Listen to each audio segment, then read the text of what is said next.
Hey guys, welcome to aspirant approach.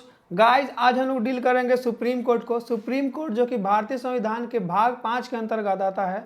भारतीय संविधान का तीसरा प्रमुख अंग या तीसरा आधारभूत स्तंभ माना जाता है। तो ये सुप्रीम कोर्ट जो है भारतीय संविधान के आर्टिकल 124 से लेकर आर्टिकल 147 के मध्य आता है। तो सुप्रीम कोर्ट को जानने से पहले हम भारत में न्यायपालिका के इतिहास को देख लेते हैं कि भारत में किस प्रकार से न्याय व्यवस्था कायम हुआ। तो जब भारत में ब्रिटिश हुकूमत था, अंग्रेजी हुकूमत था, जब अंग्रेजों का बंगाल पे शासन था और बंगाल में अत्याचार और भ्रष्टाचार बढ़ गया था, क्रूरता बढ़ गया था, तो उसको रेगुलेट करने के लिए, उसको नियामक मतलब रेगुलेट करने के लिए, कंट्रोल करने के लिए एक कानून लाया गया जिसे रेगुलेटिंग एक्ट कहा जाता है, 1773 का रेगुलेटिंग एक्ट। इस एक्ट के तहत ही सबसे पहले बंगाल में एक न्यायालय की स्थापना की गई, एक सर्वोच्च न्यायालय की स्थापना की गई। इस न्यायालय में एक न्यायाधीश, एक मुख्य न्यायाधीश और 3 अन्य न्यायाधीश थे। तो जो प्रथम मुख्य न्यायाधीश थी उसका नाम एलिजा इम्पे था। और यह जो सर्वोच्च न्यायालय था, ये भले ही सर्वोच्च न्यायालय था, लेकिन इसके विरुद्ध भी आप अपील कर सकते हैं। जैसे वर्तमान परिप्रेक्ष्य में अगर बात करें तो हम लोग का जो सुप्रीम कोर्ट है अंतिम अपीलीय न्यायालय है, उसके बाद अपील नहीं हो सकता है। लेकिन ये जो रेगुलेटिंग एक्ट के तहत जो न्यायालय बना था बंगाल में, वो उसके विरुद्ध आप अपील कर सकते थे। कहाँ अपील कर सकते थे? तो प्रीवी काउंसिल ब्रिटेन में इसके विरुद्ध आप अपील कर सकते थे।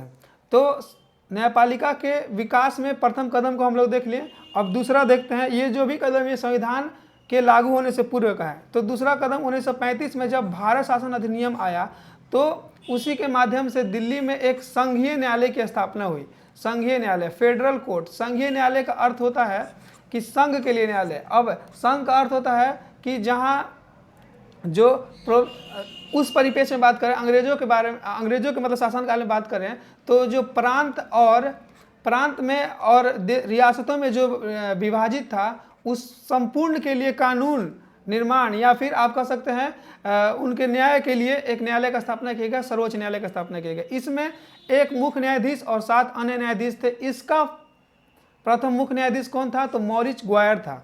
अब हम यहाँ देखते हैं कि इसके विरुद्ध भी आप अपील कर सकते थे प्रीवी काउंसिल में।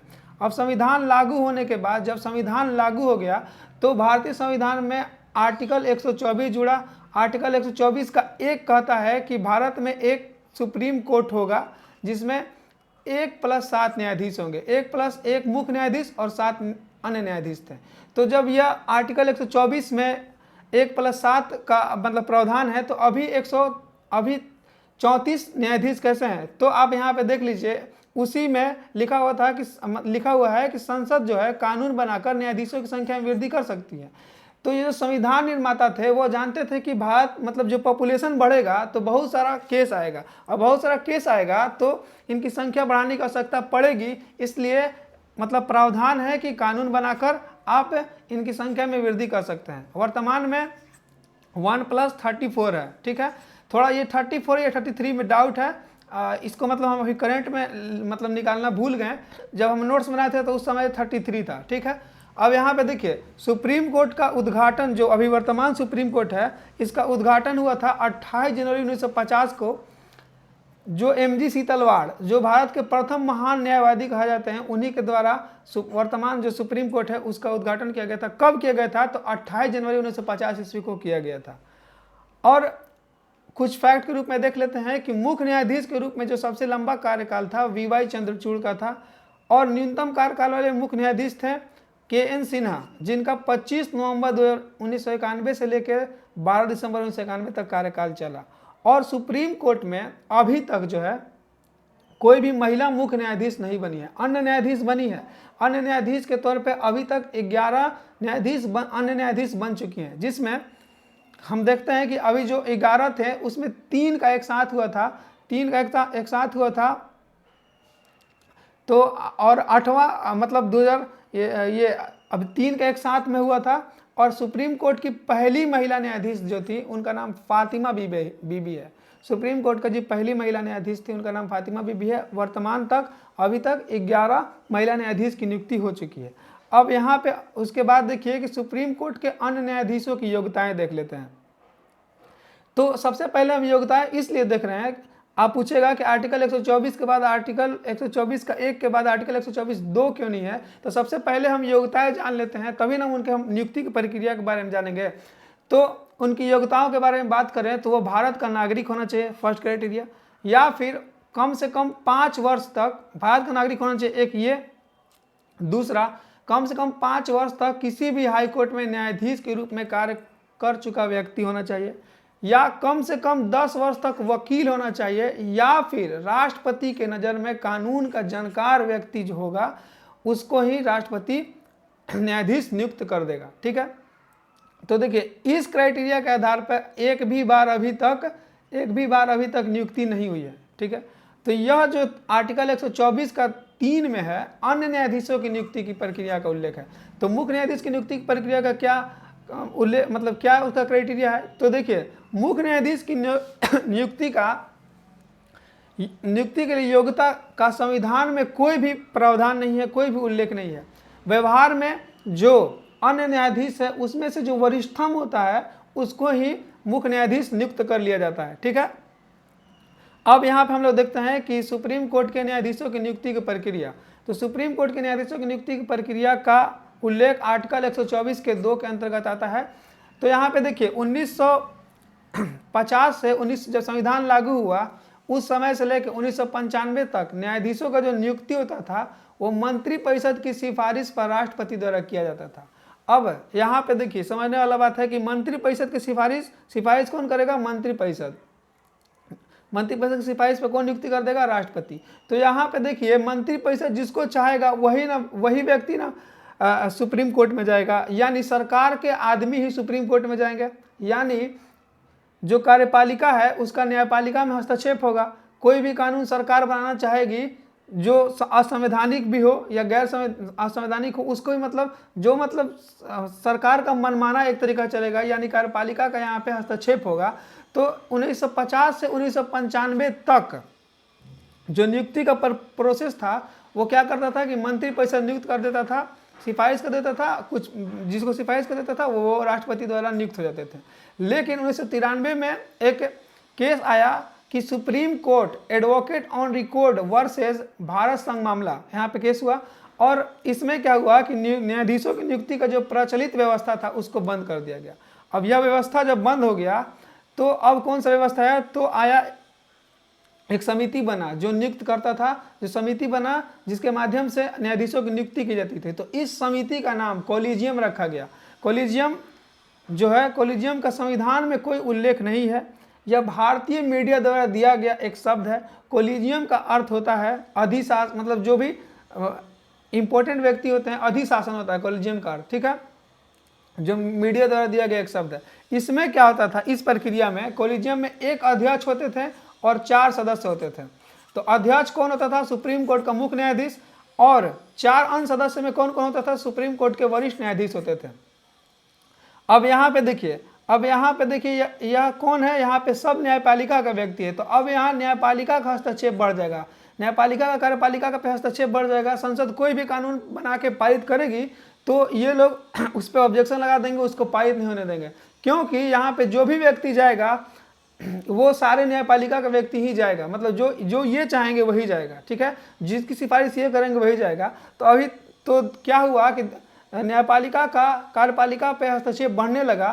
तो इसको देखते हुए सितंबर 2013 में न्यायाधीशों की नियुक्ति की प्रक्रिया में परिवर्तन करने हेतु 120वां संविधान संशोधन विधेयक लाया गया। देखिए, तो 13 में किसका सरकार था? तो यूपीए गठबंधन था और मनमोहन सिंह उस समय के प्रधानमंत्री थे। तो 120वां संविधान संशोधन विधेयक आया, विधेयक का नंबर 120वां था। लेकिन 2014 में सरकार गिर गया और लोकसभा भंग हो गया, तब यह विधेयक पारित नहीं हुआ। अब जब नरेंद्र मोदी का सरकार बना, एनडीए का गठबंधन का सरकार बना अगस्त 2014 में, तो देखिए जैसे ही सरकार बना तो मोदी जी सबसे पहले आते थे देखे कि हमको किन से नुकसान है, हम अगर कानून बनाएंगे तो क्योंकि मतलब जो भी व्यक्ति हैं तो वो न्यायपालिका द्वारा, मतलब जो मुख्य न्यायाधीश यानी न्यायपालिका का हस्तक्षेप है। तो सबसे पहले मोदी जी आते आते क्या करते हैं कि 121वां वो 120वां था। यहाँ पे 121वां संविधान संशोधन विधेयक लोकसभा में रखा गया। यह लोकसभा से पारित हुआ और राज्यसभा से पारित हुआ। उसके बाद 1 जनवरी 2015 को यह राष्ट्रपति का हस्ताक्षर लग गया और यह कानून बन गया। तो आपसे पूछेगा कि कौन सा संविधान संशोधन के तहत कॉलेजियम व्यवस्था को समाप्त किया गया, तो 121वां संविधान संशोधन।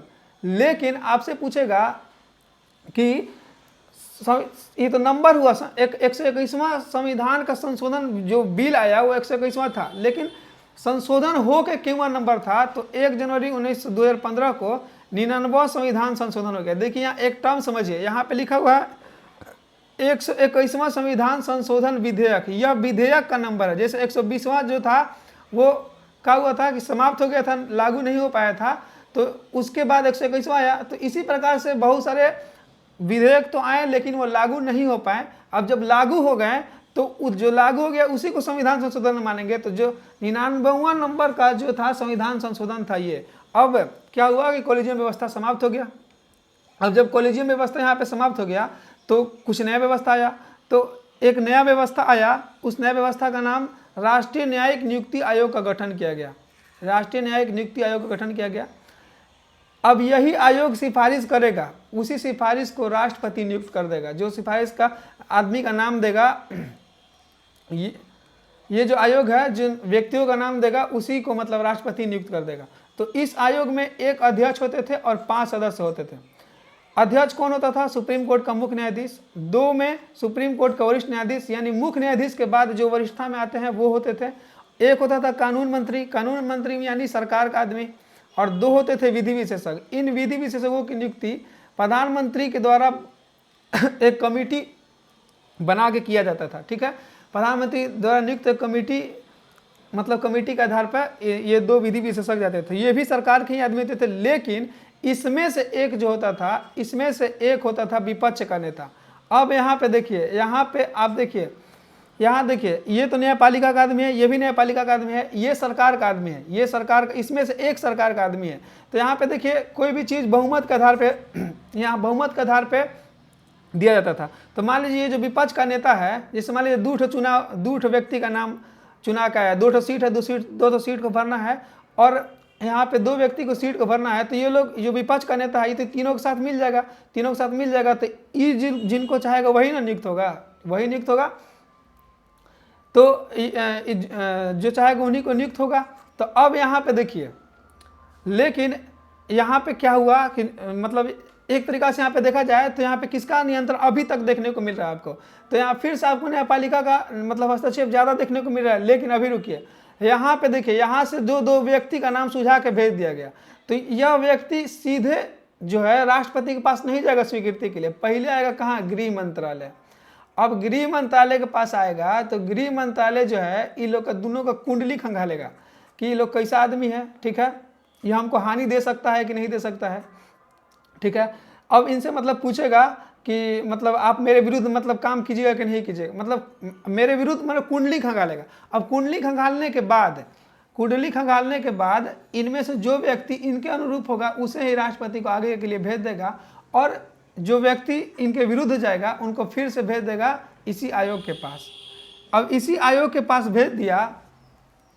अब यहाँ पे देखिए, गृह मंत्रालय जो इसी आयोग के पास इनको भेजा, तो अब क्या हुआ कि यहाँ फिर से किसका आदमी जाने लगा? सरकार का आदमी जाने लगा।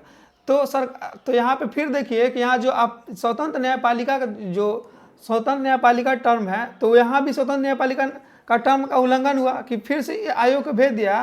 तो ये लोग पूछेगा कि अब मान लीजिए ये लोग को दोबारा इसको भेजना होगा, इस व्यक्ति को दोबारा भेजना होगा। तो इस 6 सदस्य का, जो जिसमें 6 सदस्य है, इस सब का मतलब मत होना चाहिए तभी ये व्यक्ति जाएगा, अन्यथा यह व्यक्ति नहीं जाएगा।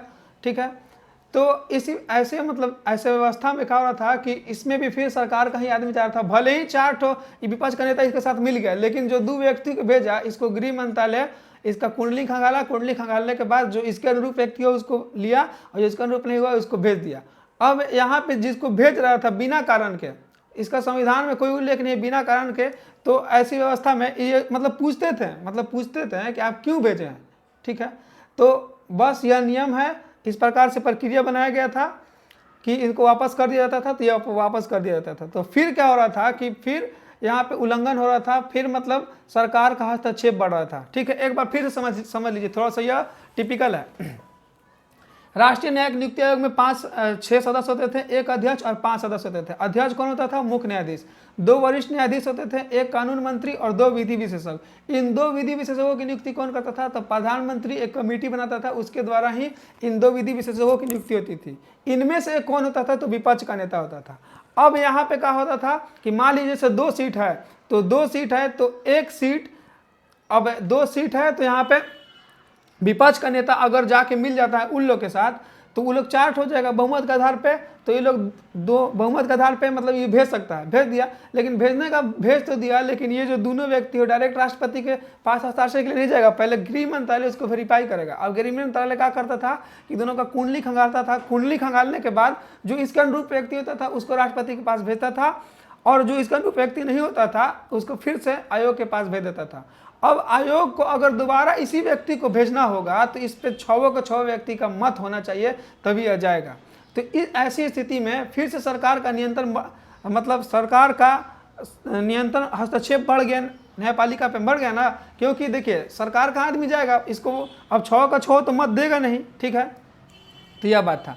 अब इसी को फिर रोकने के लिए मार्च 2015 में 99वां संविधान संशोधन को सुप्रीम कोर्ट में चुनौती दी गई। फिर supreme court advocate record and association बनाम भारत संघ मामले में 99वां संविधान संशोधन को चुनौती दी गया। अब देखिए इस मामले को सुनने के लिए JS खेहर की अध्यक्षता में एक संविधान पीठ का गठन किया गया। अब यह संविधान पीठ जो बना, इसने 16 अक्टूबर को निर्णय देते हुए उन्हें 99वां संविधान संशोधन को असंवैधानिक घोषित कर दिया और फिर से कॉलेजियम का गठन कर दिया गया। और फिर से कॉलेजियम गठन कर दिया गया और कहा कि न्यायाधीशों की नियुक्ति के लिए कॉलेजियम की सिफारिश पर ही राष्ट्रपति द्वारा की जाएगी। तो अभी तक यह जो विवाद है यह बना हुआ है। कभी सरकार के हाथ में आता है, कभी नियंत्रण, कभी आता है न्यायपालिका के हाथ में। फिर से कॉलेजियम है, यानी कॉलेजियम कौन है? तो न्यायपालिका का नियंत्रण है। ठीक है, यहाँ तक बात समझ गए। ठीक है, एक कॉलेजियम सबसे पहले तो चलता था, मंत्री परिषद नियुक्त करता था, उसके बाद कॉलेजियम व्यवस्था आया, उसके बाद राष्ट्रीय न्यायिक नियुक्ति आयोग आया। राष्ट्रीय न्यायिक नियुक्ति आयोग समझ गए, उम्मीद है समझ गए। थोड़ा सा टिपिकल था, थोड़ा कॉन्सेप्चुअल था, इसलिए थोड़ा सा उसमें ठीक है टाइम लगा। ठीक है, अब आगे बढ़ते हैं। तो देखिए सुप्रीम कोर्ट को हटाने की प्रक्रिया को उल्लेख दे देते हैं। तो देखिए हम लोग देखेंगे सुप्रीम कोर्ट और हाई कोर्ट की दोनों को हटाने की प्रक्रिया देखेंगे, दोनों का सेम है। बस क्या अंतर है? तो अंतर है अनुच्छेद का। सुप्रीम कोर्ट के न्यायाधीशों को हटाने की प्रक्रिया का उल्लेख आर्टिकल 124 का 2 में है, जबकि हाई कोर्ट का 217 का 1 में है।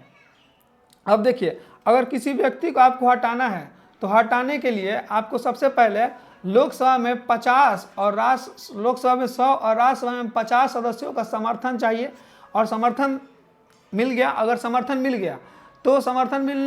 गया तो आप सबसे पहले जिसके खिलाफ या आप हटाने का प्रस्ताव ला रहे हैं उसको 14 दिन पूर्व सूचना देना अनिवार्य है, ताकि वह अपने पक्ष में सूचना को एकत्रित करके वो भी मतलब न्यायालय का दरवाजा खटखटा सके, अपने पक्ष में मतलब सुनवाई के लिए जा सके। ठीक है, या खुद जाए या अपने द्वारा अधीनस्थ किसी व्यक्ति को भेज दे। ठीक है, अब यहाँ देखिए प्रस्ताव लाने पर संबंधित सदन का अध्यक्ष 3 सदस्यीय समिति का गठन करेगा। अब संबंधित सदन का अध्यक्ष यानी लोकसभा से आया तो लोकसभा अध्यक्ष करेगा, राज्यसभा से आया तो राज्यसभा का सभापति करेगा। 3 सदस्यीय समिति गठन करेगा। इस समिति में क्या होगा कि सुप्रीम कोर्ट के न्यायाधीश होंगे, हाई कोर्ट का मुख्य न्यायाधीश होंगे और एक विधि विशेषज्ञ होंगे। सुप्रीम कोर्ट का कोई न्यायाधीश और हाई कोर्ट का मुख्य न्यायाधीश, उसके बाद यहाँ पे आपको कौन? विधि विशेषज्ञ होंगे।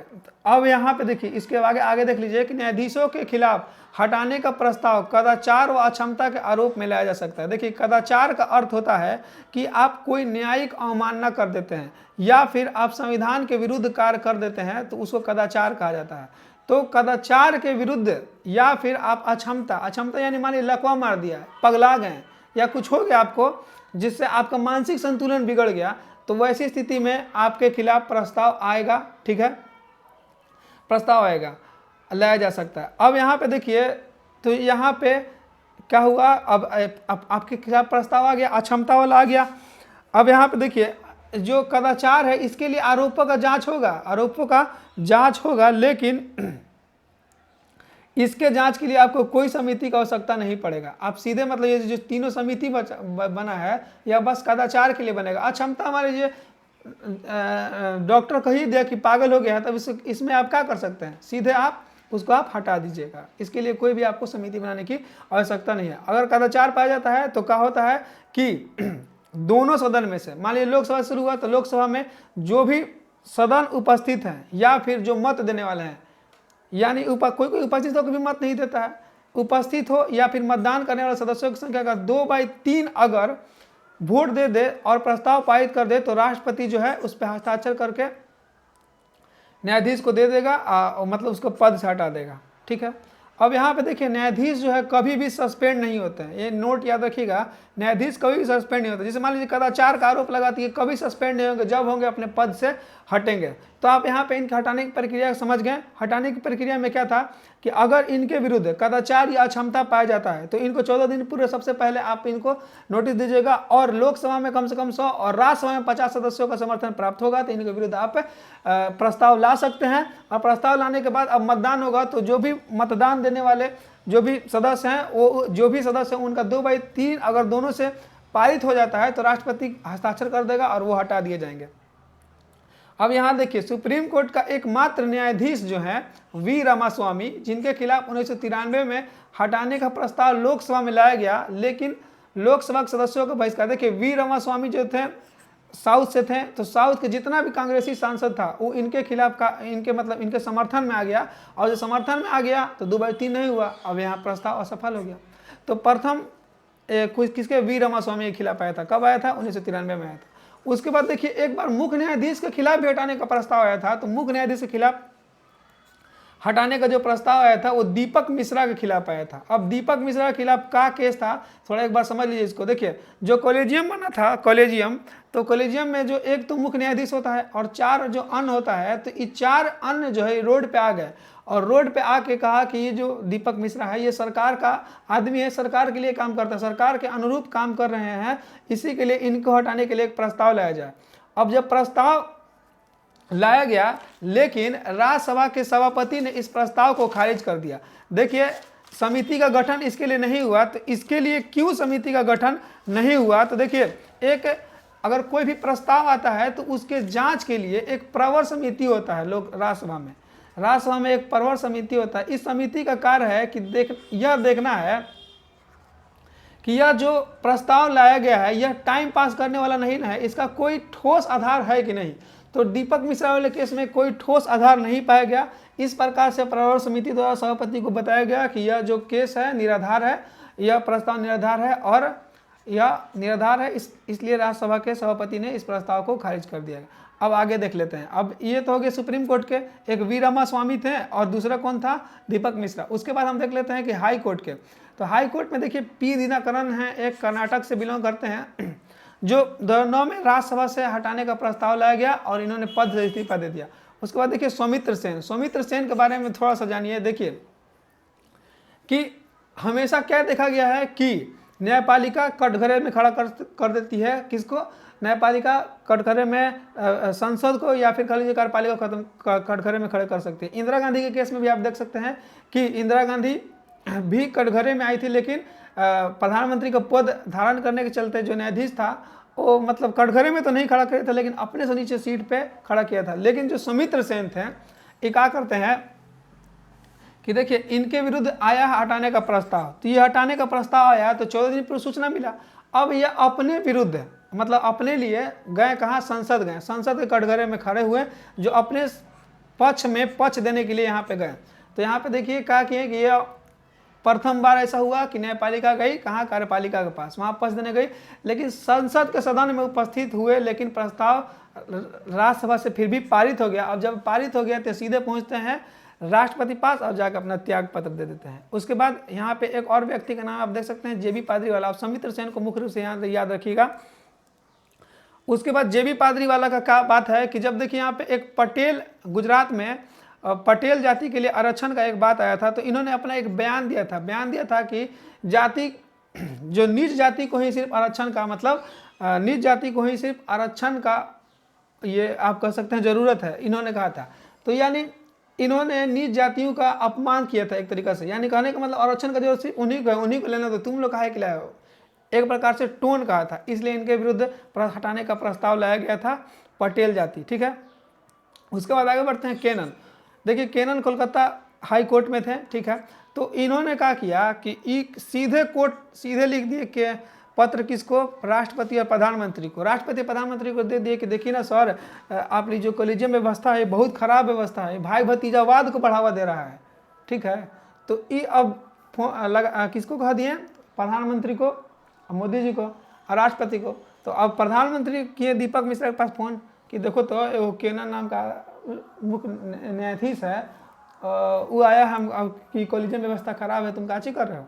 तो दीपक मिश्रा जो है अब फ़ोन लगा इनके पास, केनन के पास, अब बताओ तुम मेरे अंडर में काम करता है, तो तुमको अगर कोई दिक्कत है तो हमसे बोलो, तुम सीधे प्रधानमंत्री को फ़ोन लगा देगा, तुम न्यायिक अवमानना किया है इसलिए तुम पर केस होगा, मतलब तुम पे हटाने का प्रस्ताव लाया जाएगा। तो इनके विरुद्ध भी हटाने का प्रस्ताव लाया गया था, लेकिन क्योंकि इनका रिटायरमेंट में बस 6 महीना बाकी था, अब 6 महीना बाकी था, ये प्रोसेस होने में ही 6 महीना हो जाता है, इसलिए यह प्रस्ताव नहीं लाया गया, लेकिन इन्हें 6 महीना के लिए जेल में डाला गया, 6 महीना के लिए इन्हें जेल में डाला गया, मतलब कारावास का सजा इन्हें मिला। न्यायिक अवमानना का इन पे केस लगाया गया क्योंकि आपके एकीकृत है।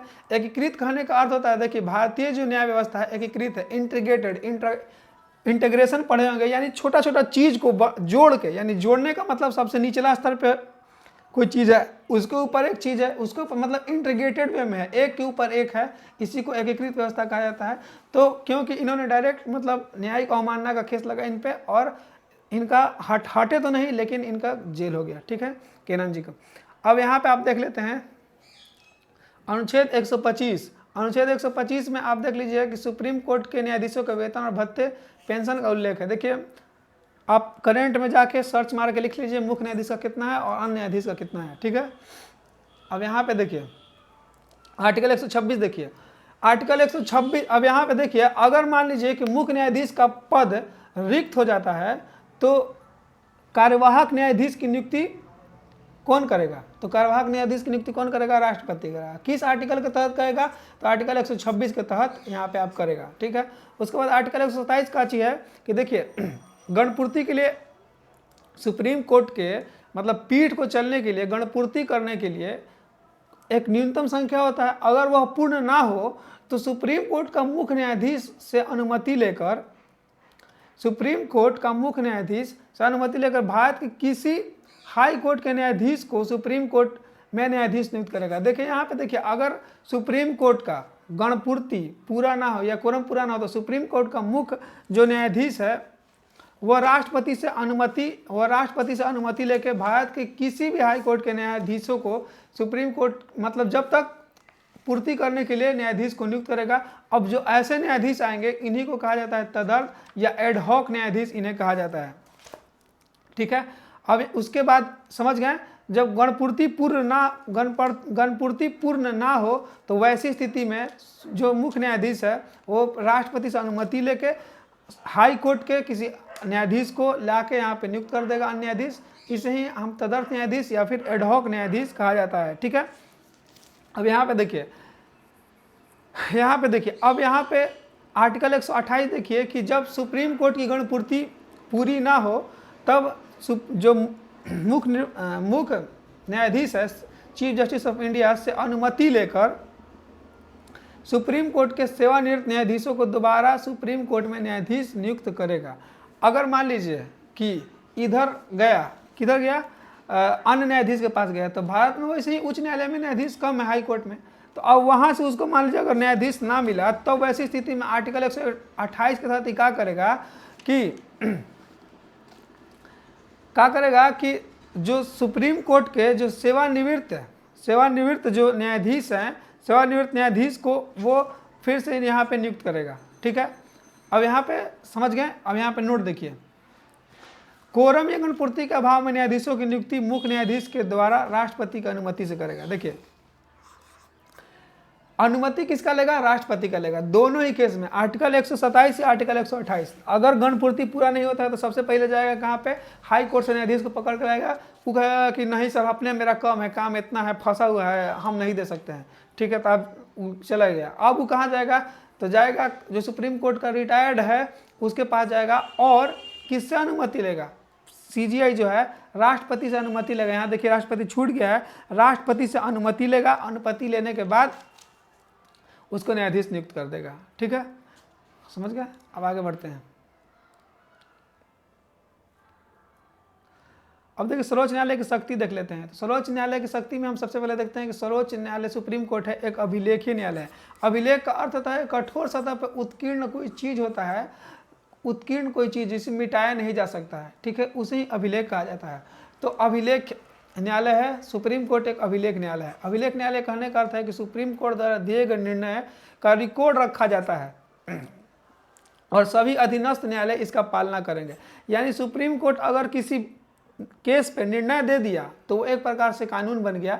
अब वैसा कोई भी केस आएगा तो जो भी अधीनस्थ न्यायालय है उसके उसी केस के अनुरूप, मतलब उस केस में जो भी सुनवाई हुआ था उसी के अनुरूप सजा का मतलब सजा को माफ करेंगे या फिर सजा देंगे, ठीक है। यानी उसका जो भी निष्कर्ष निकल के आया उस केस का, वो एक अभिलेख हो गया। अभिलेख इन द सेंस कहने का मतलब कठोर सतह पर उत्कीर्ण, यानी वो मिटाया नहीं जा सकता। अब कोई भी केस आएगा तो उसी को आधार मान के अधीनस्थ न्यायालय इसका पालना करेंगे। अगर कोई निर्णय का पालना ना करे तो उसे न्यायिक अवमानना के तहत दंडित किया जाएगा। न्यायिक अवमानना के तहत उसे ही दंडित किया जाएगा, जैसे केनन को किया गया था। अब यहाँ पे देखिए आर्टिकल 130, यहाँ अभिलेख न्यायालय हो गया। अब आर्टिकल 130 का चीज है कि आर्टिकल 130 का एक है कि सुप्रीम कोर्ट का मुख्यालय जो है वो दिल्ली में होगा, लेकिन भारत का राष्ट्रपति जो है अगर चाहे कि इसका खंडपीठ यानी ब्रांच कहीं स्थापना करना चाहता है तो यह ब्रांच स्थापना कर सकता है। किसके अनुमति से? राष्ट्रपति के अनुमति से। राष्ट्रपति और मुख्य न्यायाधीश परामर्श करके कहीं खंडपीठ स्थापना, ब्रांच स्थापना कर सकते हैं। अभी तक कोई भी ब्रांच नहीं है, लेकिन अगर आपसे बोलेगा फिर उसके बाद देखिए सुप्रीम कोर्ट की अधिकांश बैठक दिल्ली में है, लेकिन मुख्य न्यायाधीश अगर चाहे तो राष्ट्रपति से अनुमति लेके दिल्ली के बाहर भी इसका मतलब बैठक कर सकता है। देखिए एक बार 1950 ईस्वी में हैदराबाद में इसका बैठक हुआ था, फिर 1954 में श्रीनगर में इसका बैठक हुआ, 2 बार। अधिकांश बैठक दिल्ली में ही होगा, लेकिन सुप्रीम कोर्ट का मुख्य न्यायाधीश राष्ट्रपति से अनुमति लेकर दिल्ली के बाहर भी बैठक करवा सकता है। अब यहाँ पे देखिए मूल अधिकार आर्टिकल 131 में आता है। मूल अधिकार इसका आर्टिकल 131 में आता है। भारत में घटित ऐसे मामले जिनको सुनने का अधिकार केवल सुप्रीम कोर्ट के पास है। मूल यानी फंडामेंटल, जो मेरा मौलिक अधिकार है, यानी मौलिक अधिकार सुप्रीम कोर्ट का क्या है कि अगर केंद्र या राज्य के बीच कोई मामला आता है वो उसके मूल अधिकार में जाएगा। यानी उसका सुनवाई का अधिकार किसके पास है? सिर्फ और सिर्फ सुप्रीम कोर्ट के पास है। या फिर 2 राज्य या 2 से अधिक राज्य आपस में लड़ गए तो वो भी जाएगा। अब आप पूछेगा कि बताइए कि राष्ट्रपति या उपराष्ट्रपति के चुनाव में अगर कोई लड़ाई होता है तो उससे संबंधित वो कहाँ जाएंगे? वो भी इसके मूल अधिकार में आएगा? नहीं, वो मूल अधिकार में नहीं आएगा। भले ही उसका सुनवाई राष्ट्रपति करता है, लेकिन उनका अनुच्छेद अलग है। अनुच्छेद उनका 71 है। राष्ट्रपति और उपराष्ट्रपति के चुनाव संबंधित कोई विवाद होता है तो उसके सुनवाई का अधिकार आर्टिकल 71 में है। उसके बाद ये हो गया आरंभिक। अब उसके बाद देखिए अपीलीय क्षेत्राधिकार। अपीलीय क्षेत्राधिकार में आप देखिए कि सुप्रीम कोर्ट में आप अपील कर सकते हैं। हाई कोर्ट द्वारा दिए गए निर्णय के खिलाफ अपील सुनने की शक्ति। देखिए यहाँ पे अपीलीय, देखिए हम भारत का सुप्रीम कोर्ट है जो अंतिम अपीलीय न्यायालय है। तो आर्टिकल 132 के तहत भारत के किसी भी हाई कोर्ट के द्वारा दीवानी या फौजदारी मामलों में दिए गए। अब देखिए दीवानी और फौजदारी का अर्थ समझ लीजिए। दीवानी कहने का मतलब है, दीवानी और फौजदारी, दीवानी कहने का मतलब है कि सास बहू का झगड़ा हो गया। क्या कहा जाता है उसको, बहू आया या फिर उसका भाव, मतलब जो घरेलू लड़ाई होता है, कपार फड़फड़ा नहीं, मतलब जो बात होता है, हाँ, एक उधर खड़ा हो जाएगी, एक उधर खड़ा हो जाएगी, इधर से बोलेगी उधर से बोलेगी, ठीक है। तो ये हो गया दीवानी मामला। और फौजदारी मामला, अब बेलना उलना चलने लगा, छोलने उलनी चलने लगा, तब खून खराबा हो गया तो हो गया फौजदारी मामला। तो हाई कोर्ट के द्वारा अगर किसी भी दीवानी या फौजदारी मामले में अगर सुनवाई दे दिया गया, अब उसके खिलाफ जाना चाहते हैं तो आप सुप्रीम कोर्ट में जा सकते हैं आर्टिकल 132 के अंतर्गत। लेकिन अगर कोई दीवानी मामला है, सिर्फ दीवानी मामला है, तो आर्टिकल 23 के तहत अपील कर सकते हैं, और सिर्फ फौजदारी है तो आप सिर्फ आर्टिकल 134 के तहत। और आपसे पूछेगा कि सैनिक न्यायालय के निर्णय, अगर सैनिक न्यायालय यानी मान लीजिए कि कोई आतंकवादी है वो पकड़ाया, या फिर सैनिक बोर्ड कोई सजा देता है, किसी व्यक्ति को सजा देता है कोई गलत कार्य करने पे, तो उसके विरुद्ध आप अपील नहीं कर सकते हैं, ठीक है। अब आर्टिकल 136 समझिए। आर्टिकल 136 क्या है? PISLP विशेष याचिका क्या होता है कि अगर मान लीजिए कि आपको किसी चीज़ का जल्दी सुनवाई चाहिए, जल्दी सुनवाई के लिए आप विशेष याचिका दायर कर सकते हैं। विशेष याचिका दायर करने के लिए आपको हाई कोर्ट से अनुमति लेना आवश्यक होगा कि इस विषय पे हम हाई कोर्ट के निर्णय से मतलब संतुष्ट नहीं है, हमको विशेष याचिका दायर करना। हाई कोर्ट अनुमति दे देगा कि आप जाइए, आप इस पर अनुमति ले लीजिए। आप अक्सर देखते होंगे कि जो राज्य है अपना ये कोई नियम को एग्जीक्यूट कराने के लिए SLP दायर करवा लेते हैं, ठीक है। अब यहाँ पे देखिए आर्टिकल 137 को समझिए। सुप्रीम कोर्ट अपने द्वारा दिए गए निर्णय की जांच या समीक्षा भी कर सकता है। जांच या समीक्षा कहने का मतलब है, देखिए 1960 में जो आया था बेरूवाद आया था, इसमें क्या कहा गया था कि प्रस्तावना संविधान का अंग नहीं है, इसमें कोई भी संशोधन नहीं होगा। लेकिन फिर 1973 में देखते हैं हम तो कहा गया कि अंग है, इसमें संशोधन भी किया जा सकता है। यानी अपने निर्णय की जांच और समीक्षा करने का अधिकार आर्टिकल 137 के अंतर्गत है। उसके बाद आर्टिकल 138 कहता है कि संसद कानून बनाकर सुप्रीम कोर्ट के क्षेत्राधिकार में वृद्धि कर सकता है। अब देखिए सुप्रीम कोर्ट है एक परामर्शदात्री क्षेत्राधिकार है आर्टिकल 143 के अंतर्गत, यानी सुप्रीम कोर्ट जो है राष्ट्रपति से परामर्श मांग देता है। सुप्रीम कोर्ट अगर परामर्श मांगा तो राष्ट्रपति देने के लिए बाध्यकारी नहीं है। अगर राष्ट्रपति ने कोई परामर्श दे भी दिया तो सुप्रीम कोर्ट इसको मानने के लिए बाध्यकारी नहीं है। यह है परामर्शदात्री क्षेत्राधिकार। लेकिन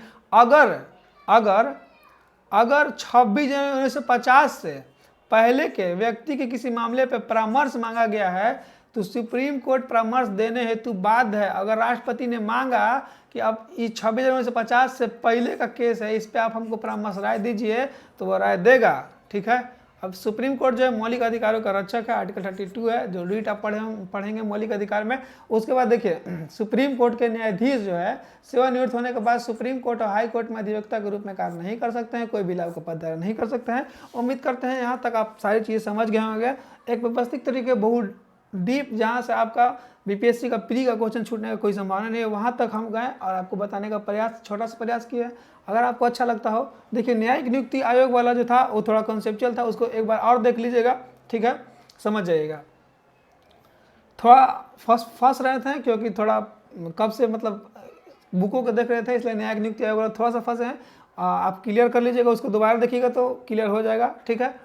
और फिर भी अगर क्लियर नहीं हो तो आप कमेंट करके पूछ लीजिएगा, उस पर अच्छा सा आपको डिटेल बता दीजिएगा। ऐसे तो फुल डिटेल इसमें बताया गया है। अगर आपको वीडियो अच्छा लगता है तो भाई को सपोर्ट कीजिए। इसी तरीक़े से आपको डेली बेस पर हर चीज़ मिलेगा अभी, ठीक है। डेली बेस पे जो भी हम होमवर्क देते हैं उसका आपको वीडियो मिलेगा। अभी कुछ ही देर में एक और वीडियो मिलेगा, ठीक है। चलिए, थैंक्स।